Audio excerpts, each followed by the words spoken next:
Ang panalangin ay pamumunuan ng kagalang-galang na Padre Primitivo E. Viray Jr. ng Kapisanan ni Jesus, pinuno ng Kapisanan ni Jesus sa Pilipinas.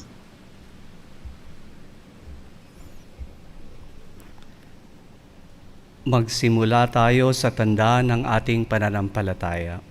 Sa ngalan ng Ama at ng Anak at ng Espiritu Santo. Amen.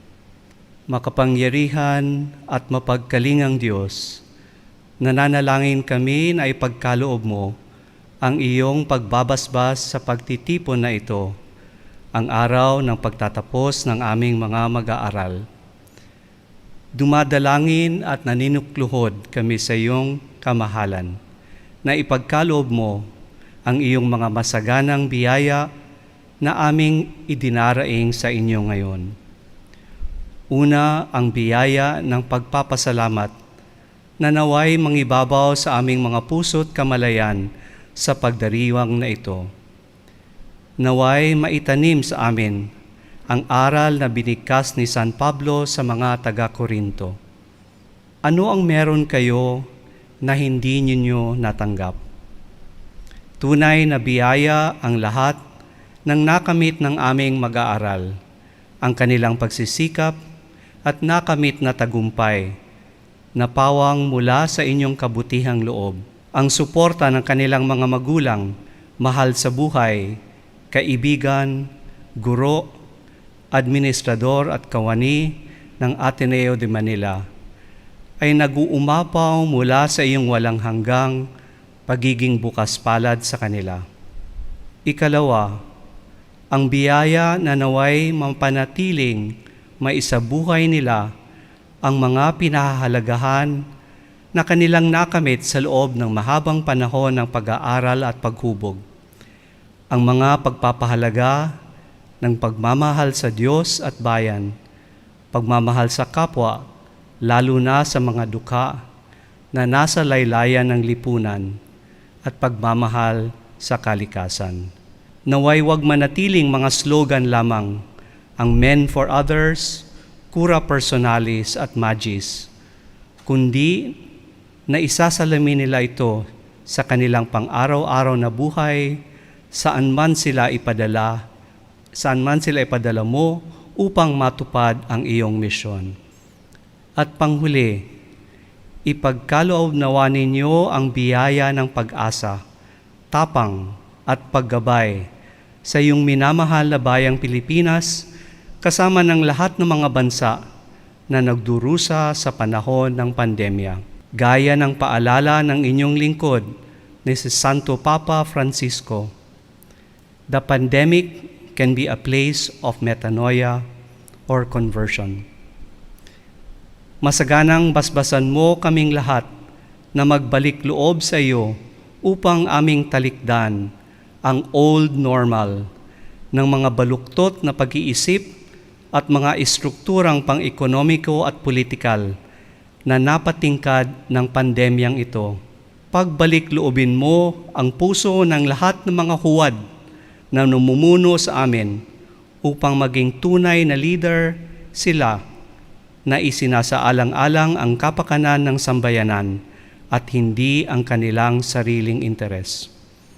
Sa ganitong paraan, sama-sama kaming lahat ang magtataguyod at huhubog ng isang new normal, isang kinabukasan na puno ng pag-asa na may paggalang at pagmamahal sa iyo, pagmamahal sa bayan, pagmamahal sa buhay at dignidad ng kapwa-tao at pagmamahal sa inang kalikasan.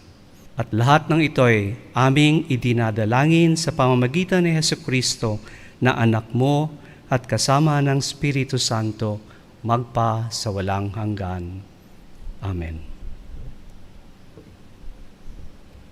Formal na pasisimulan ni Dr. Maria Luz C. Vilches, pangalawang Pangulo para sa mga Paaralang Loyola, ang palatuntunan. Ngayong ika-11 araw ng Oktubre, sa taon ng ating Panginoon, 2020 sa 161 taon mula sa pagtatatag ng Pamantasang Ateneo de Manila, sa harap ng pinuno ng kapisanan ni Jesus sa Pilipinas, ng tagapangulo at mga kasapi ng lupon ng mga tagapangasiwa, ng Pangulo ng Pamantasan, sa harap ng ating mga panauhin na mga guro at opisyal ng administrasyon, alumni, magulang at mga kaibigan, opisyal kong sinisimulan ang palatuntunan ng pagtatapos ng Paaralan ng Humanidades ng mga Paaralang Loyola ng Pamantasang Ateneo de Manila.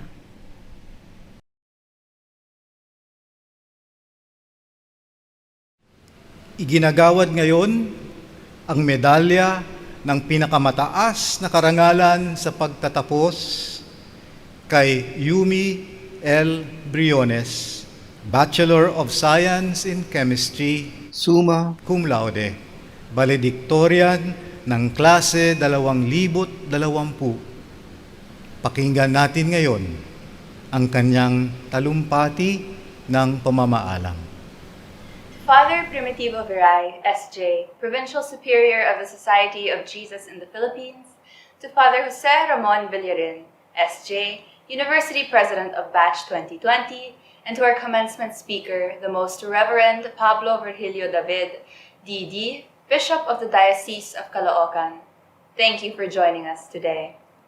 And hello, fellow batchmates, university administrators, faculty, and staff, and to all of our families and friends joining from home, thanks for being here.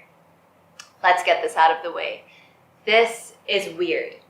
I mean, we're graduating online, at home, over a live stream, and I'm giving the biggest speech of my life in front of a green screen in my bedroom.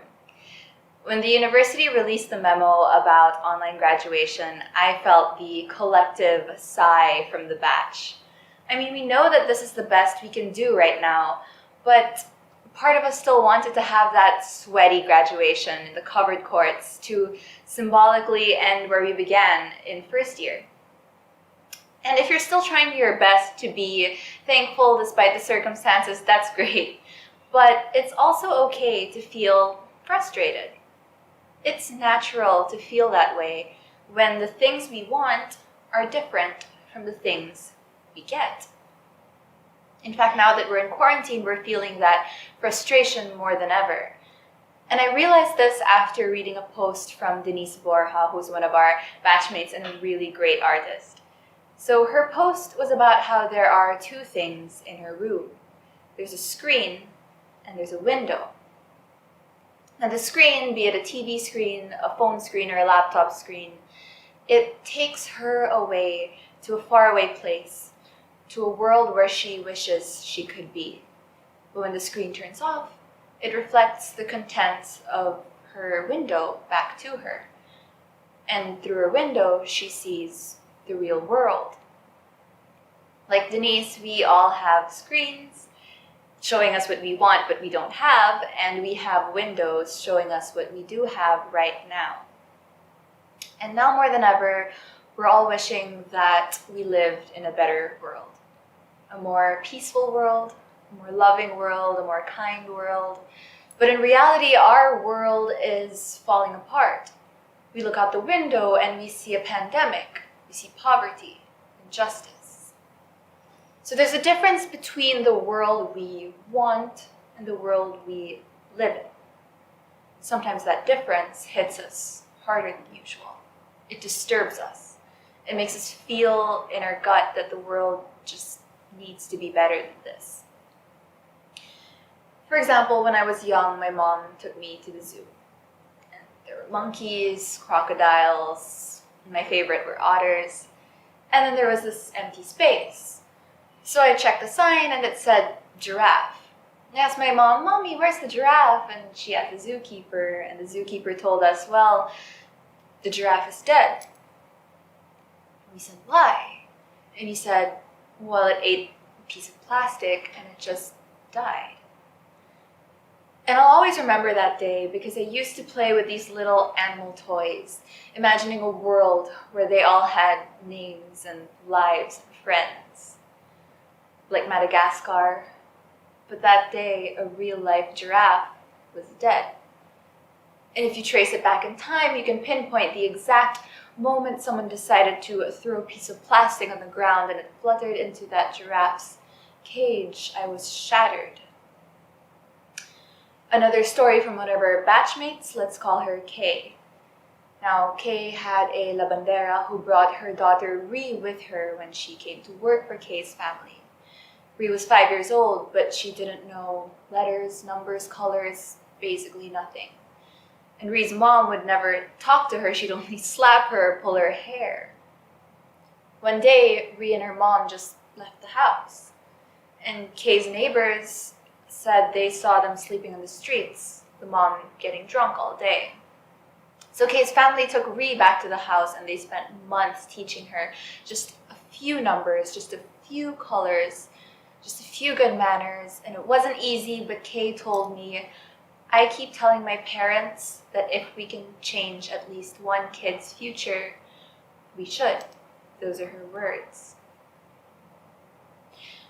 So now those are just a couple of examples that make you realize that the world we live in is very, very far from the ideal world we imagine in our dreams.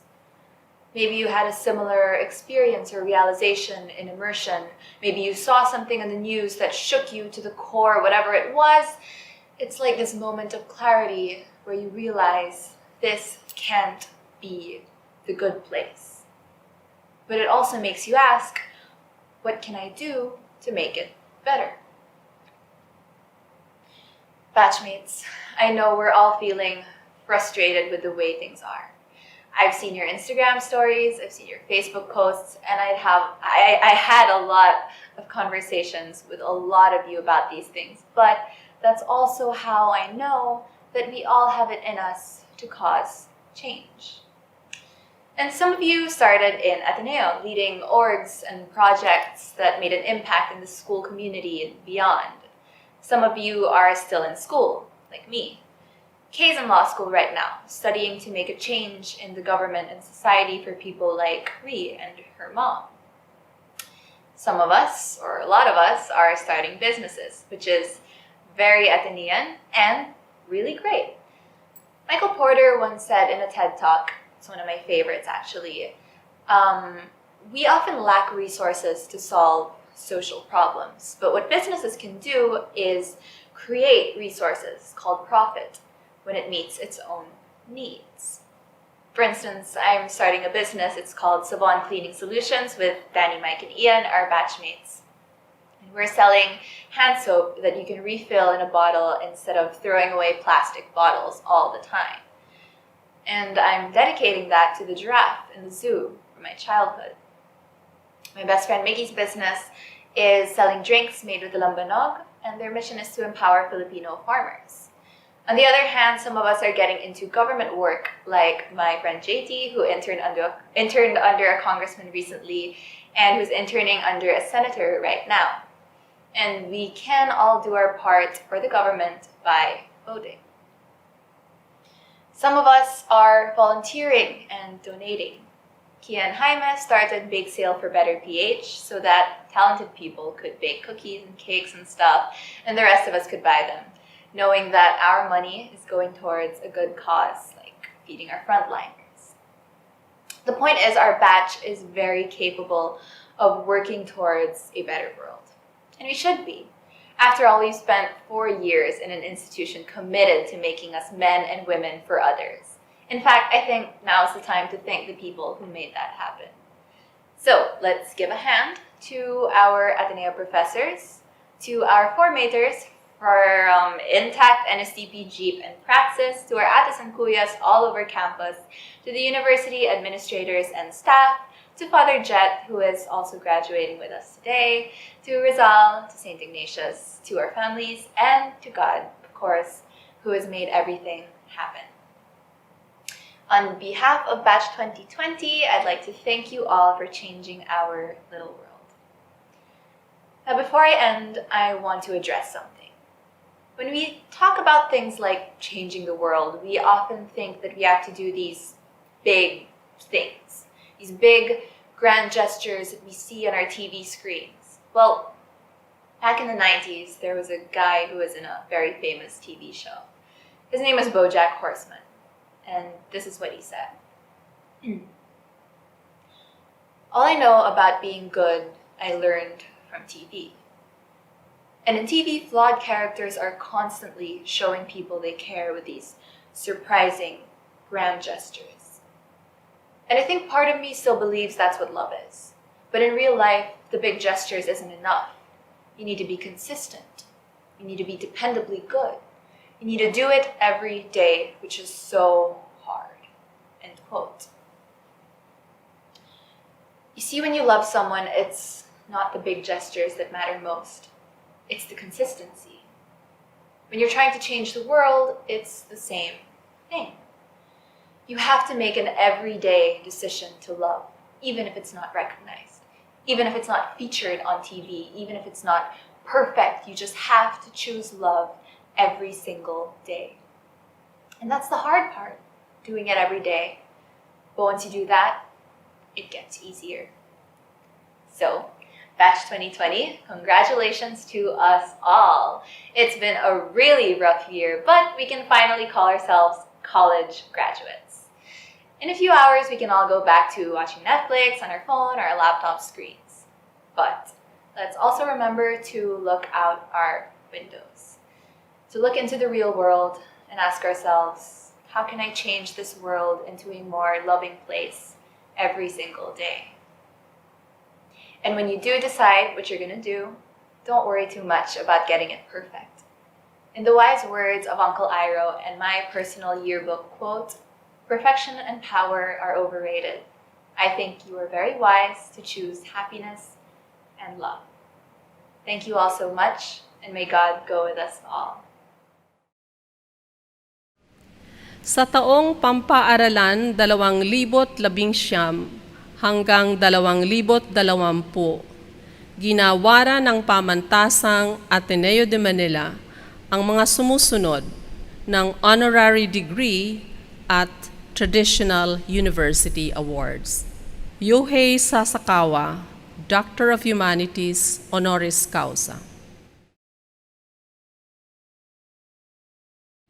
Amando M. Tatanco Jr., Lux in Domino Award.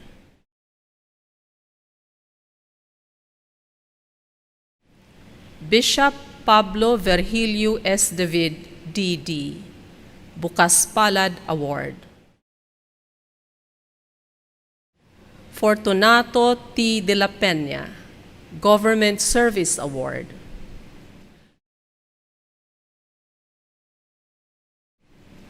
Gloria Lorena S.P. Rosales, Ozanam Award, posthumous. Rebecca N. Tanyada, Parangal Lingkod Sambayanan.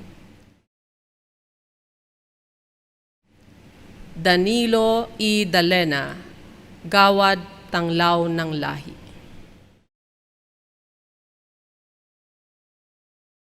Sa taong ito, may kabuuang 1,858 kandidato ang magtatapos.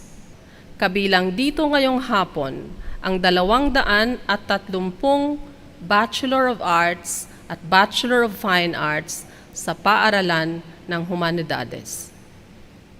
Ihaharap ngayon sa Pangulo ng Pamantasan ang mga kandidato sa pagtatapos.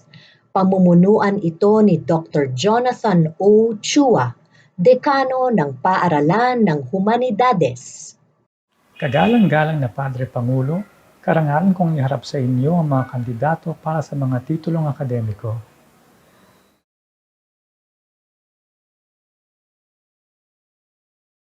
Sapagkat natupad ng mga kandidato ang lahat ng pangangailangan para sa kanilang kurso, hinihiling namin na tanggapin ninyo sila at igawad ang kanilang mga titulo.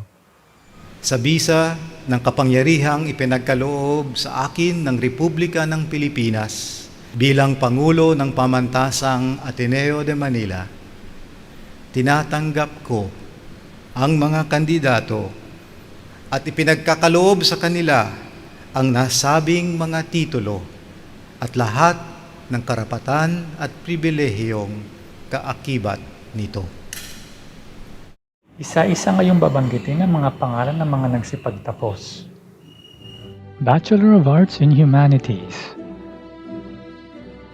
John Jerick P. Abelar, Marie Genevieve A. De Asis,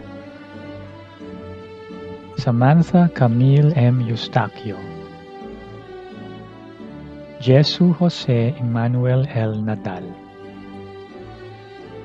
Bachelor of Arts in Interdisciplinary Studies, Romina Rafael D. Gabino, Program Award, Cum Laude. Bettina Andrea Paz D. Abelia, Cum Laude. Abigail Pauline C. Nang, Cum Laude. Alexa Michaela Prats, Honorable Mention. Shaina Jennifer C. Acosta. Rafael Francis F. Albert.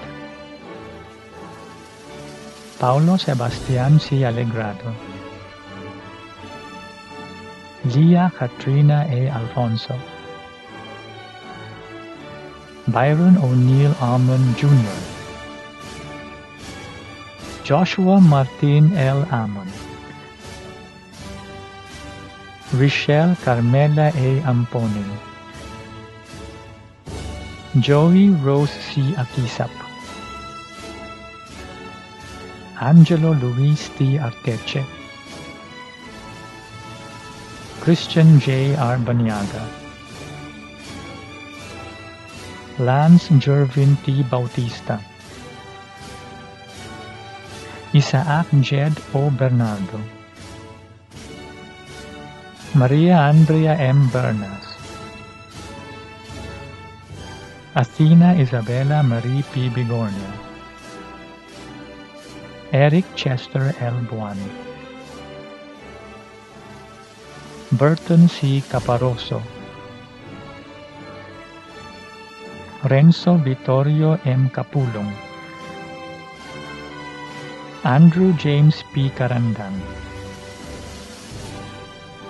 Carlo Paulo P. Carlos.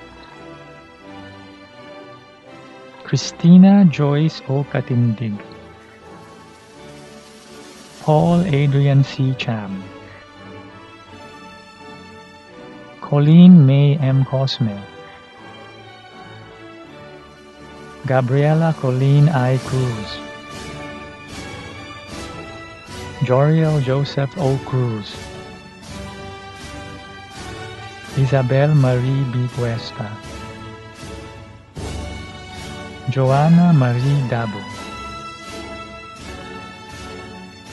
Maria Victoria G. Dantes. Gabriela Elena L. Dario. Carlos Miguel G. de Guzman. Miguel Luigi M. Dizon. Kimberly Ann Esguerra, Christopher Lawrence S. Fariñas, Ana Mariela A. Fernandez, Jose Horacio Luis P. Ferrer, Erin Marie L. Flores, Luke Alkin S. Flores, Leonel Andrew A. Garcia, Pauline Marie Monique M. Gaston, Angelo Gabriel V. Go, Jolina M. Go, Simone Beda Sebastian M. Goco, Bettina Victoria F. Goriseta, William J. C. Grierson, Angelo Miguel B. Guevara, Katrina A. Guitinco, Alexander Gabriel E. Hernandez, Nicolas Ernesto A. Hortaleza Jr., Ariel Sherino D. Ignacio, Francis Mika Z. Kawachi, Maria Ramona B. Lamog, Amber Lorraine B. Lee, Ana Maria Estelita T. Likup, Justin Matthew P. Lim, Arzen Claire B. Liaguno, Sebastian D. Lorenzo, Michael Henry C. Lumayag, Lorenzo Rafael L. Magno, Alexis Josephine F. Malyonga, Gabriel Maria O. Mapa, Eldrick Sam C. Margate, Ron Adrian D. Medalla, Margaret V. Mendez, Jacob Rafael M. Mendoza, Martin Angelo D. Mendoza, Mikhail Fox Mendoza, David Joseph C. Mila, Mary Angelus C. Moslares, Mivel A. Paningbatan, Stephanie Erica M. Peña, John Vincent D. Piedad, Orufino Miguel C. Pineda, Kiefer Christian M. Policarpio, Andrea Diane C. Piun, Joaquin Alfonso B. Quizon, Mariel Angelique B. Racoma, Enrico Antonio C. Regalado, Ethan Sedale D. Reyes, Nina Alessi T. Rodriguez, Joanna Erica D. San Diego, Ana Cecilia R. San Pascual, Franco Emmanuel C. Santos, Patricia Gabriel A. Segovia, Joshua Michael O. Tiope, Maria Julian R. Tinio, Raymer Tomlin R. Tionloc, Crispin Inigo R. Ubaldo, Martin Enrique N. Veloso, Javier E. Vitug, Maria Diana Isabella A. Wong, Hazel L. Yam, Julius B. Yim, Hannah Aline R. Ipil, Hannah Mabel R. Ipil, Thea Beatrice F. Zaballa, Bachelor of Arts in Literature English, John Vincent D. Musico, Program Award Cum Laude, Jan Christine D. Macasa, Cum Laude, Ralph Elijah R. Ali, Bianca Gabriel C. Alva, Catherine Lianza A. Aquino, Janine D. Kalupitan, Myra Rosalea Angeles K. de Guzman, Alexandra Maxine Z. de Jesus, Danthia Kate L. de la Peña, Kevin Daniel R. Evangelista, Marian B. Falone, Martina M. Heras, Aliana Bianca D. Pamphilo, Maika V. Poblete, Maria Sofia M. Roque, Angela Patricia C. Suasilio, Bachelor of Arts in Philosophy, Mark Christian C. de Jesus, Program Award, Magna Cum Laude, Maria Cristina S. Aniceto, Adrian Ali M. Chio, Ninia Bell C. de Castro, Alexandria Magat, Rafael Noel V. Pangat, Precious Ann B. Patriarca, Carrie May M. Punay, Samantha Nicole Y. Santos, Bachelor of Fine Arts in Art Management, Joyce Bettina M. Buen, Myra Rosalia Angeles K. de Guzman, Celine Marge Z. Mercado, Dominique C. Pascual, John Sebastian B. Regala, Isabella Cristina H. Diquihor, Joshua Nicholas L. Choi, Bachelor of Fine Arts in Creative Writing, Kathleen R. Kema, Program Award Cum Laude, Frances Marie A. Leones, Honorable Mention, Michaela Adrian C. Regis, Honorable Mention,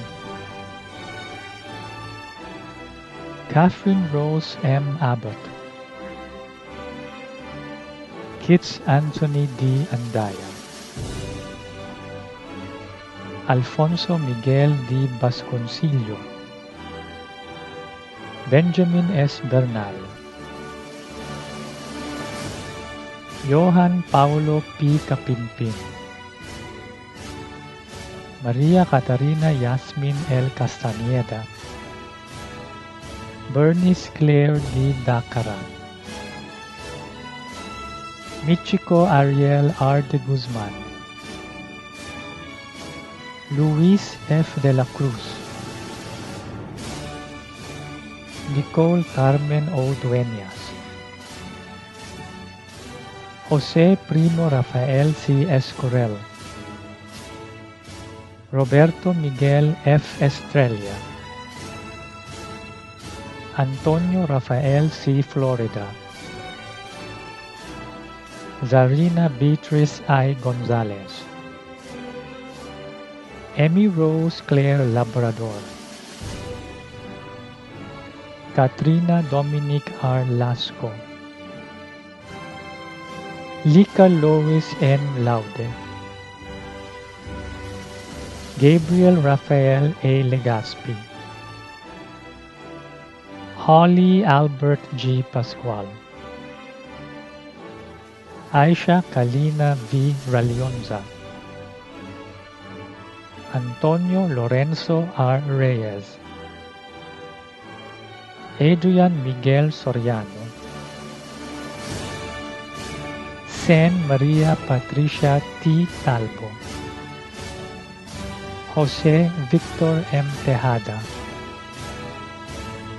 Hannah Michaela S. Tiña, Mariel Patricia V. Tuble,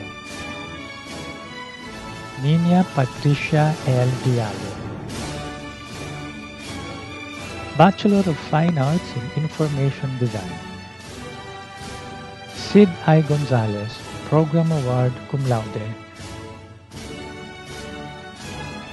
Anika Nadine T. Uy, Cum Laude. Valerie Jane C. Cobanquiat, Honorable Mention.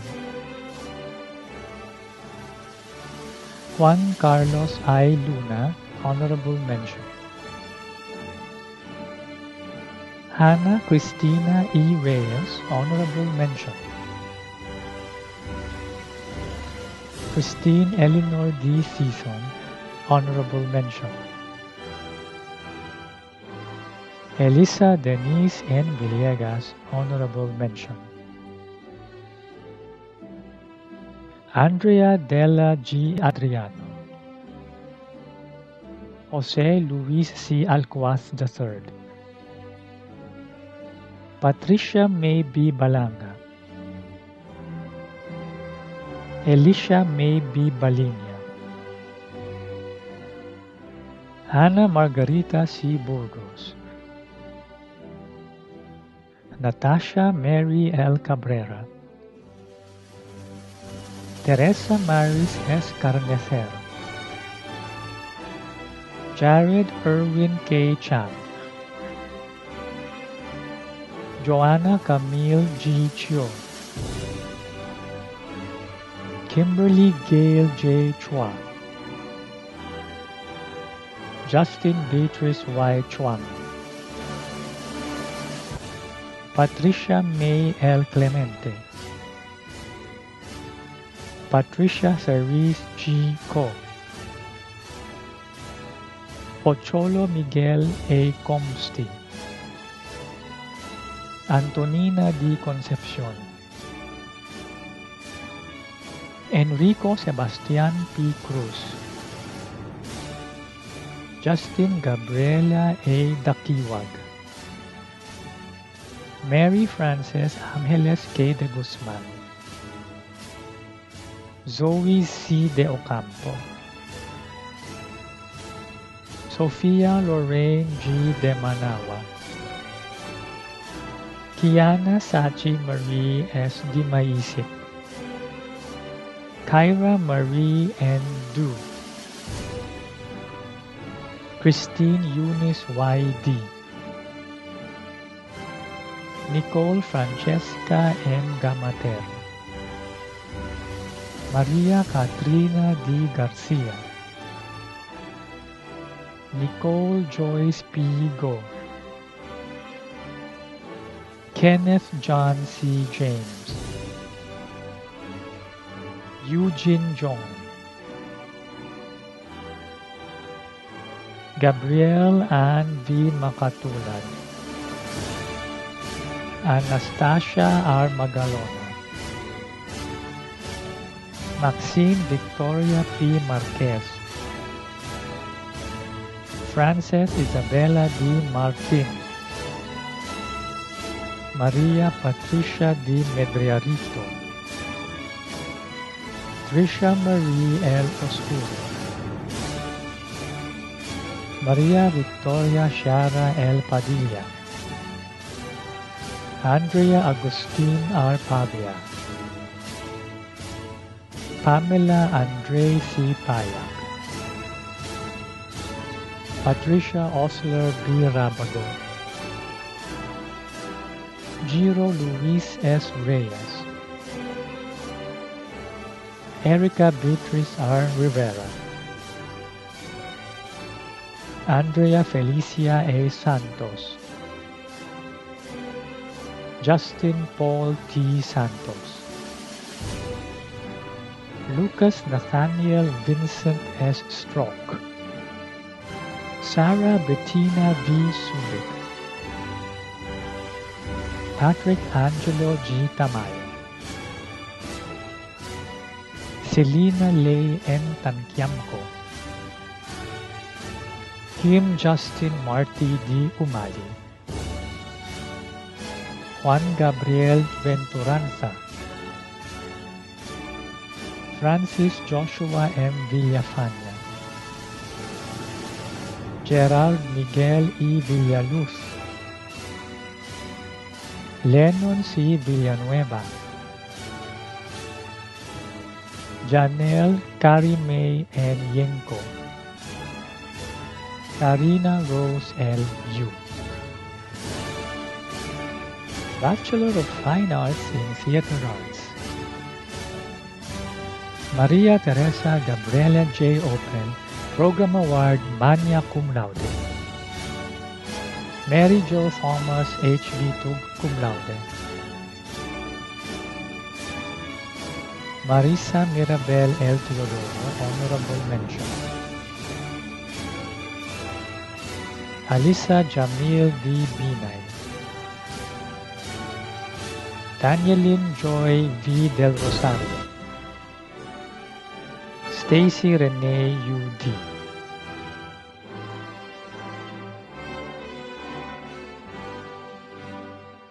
Panoorin natin ngayon ang isang espesyal na paghahandog na inihanda ng inyong mga guro.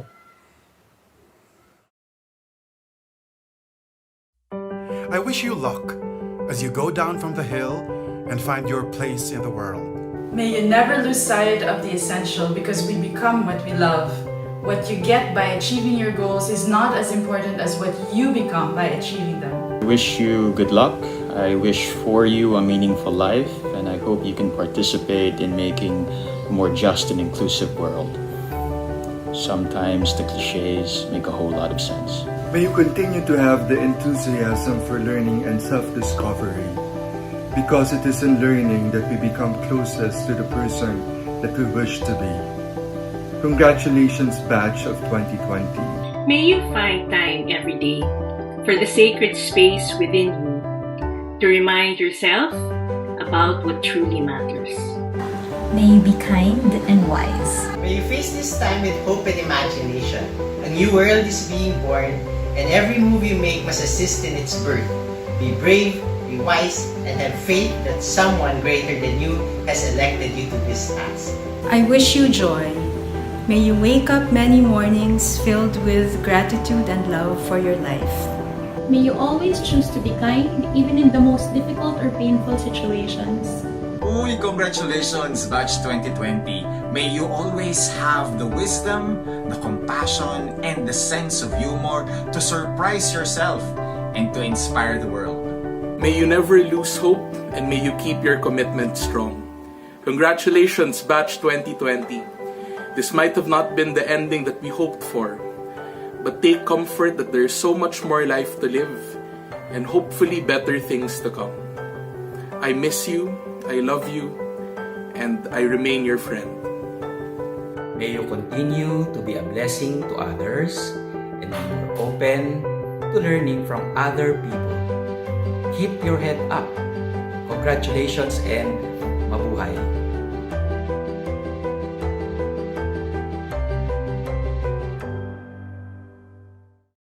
Pamumunuan ngayon ni Ginoong Jason Paul P. Cabrera, Pangulo ng Ateneo Alumni Association, ang panunumpa ng mga nagtapos.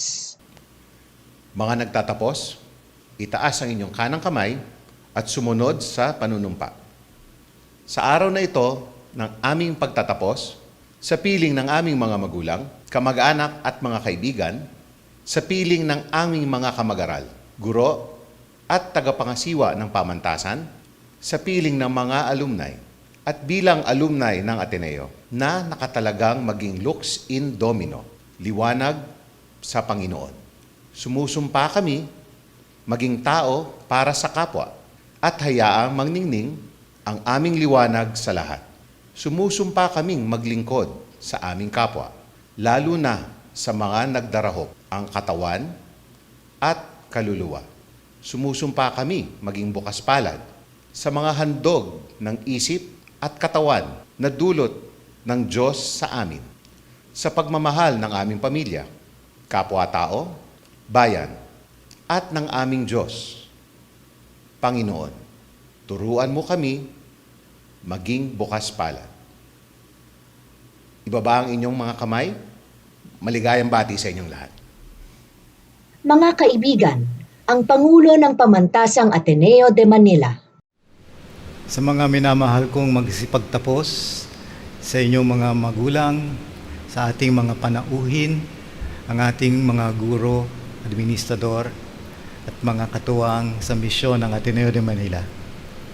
Bagamat hindi natin mayayakap ang isa't isa ngayong araw, para sa inyong pagtatapos, sinikap ng mga Paaralang Loyola na maipadama sa bawat isa ang isang tunay at makabuluhang pagbati. Sa ating palutuntunan, namalas ninyo ang mga gusali at iba pang mga lugar na itinuring na ninyong tahanan, pati na ang mga gurong gumabay sa inyo. Baunin sana ninyo ang mga larawang ito na patuloy na maghihintay sa inyong pagbabalik. Alam nyo, gumaduate kayo bilang estudyante. Ako naman gumaduate bilang presidente.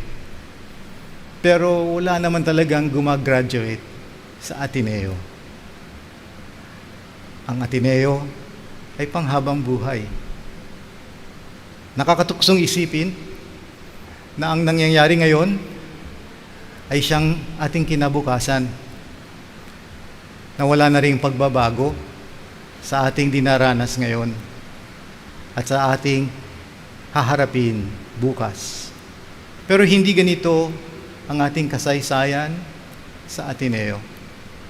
Marami na ring nadaanan ang ating alma mater. Narito pa rin ang inyong pamantasan, ang ating alma mater. Alam ko na magkikita tayo muli, inshallah. Tayo'y babalik muli rito at ating ipagdiriwang ang ating pinagsaluhan dito sa ating mahal na pamantasan. Kung loloobin ng Diyos, magkikita tayo muli. At alam nating magkikita talaga tayo muli. Class 2020, congratulations. Alam kong magkikita pa rin tayo. Kita-kita sa pagbabago ng ating kasalukuyan, ng ating ngayon. At kita-kita rin sa pagtatayo ng isang bagong kinabukasan. Maraming salamat. Tatapusin ngayon ang palatuntunan sa pamamagitan ng awit ng pamantasan na Song for Mary.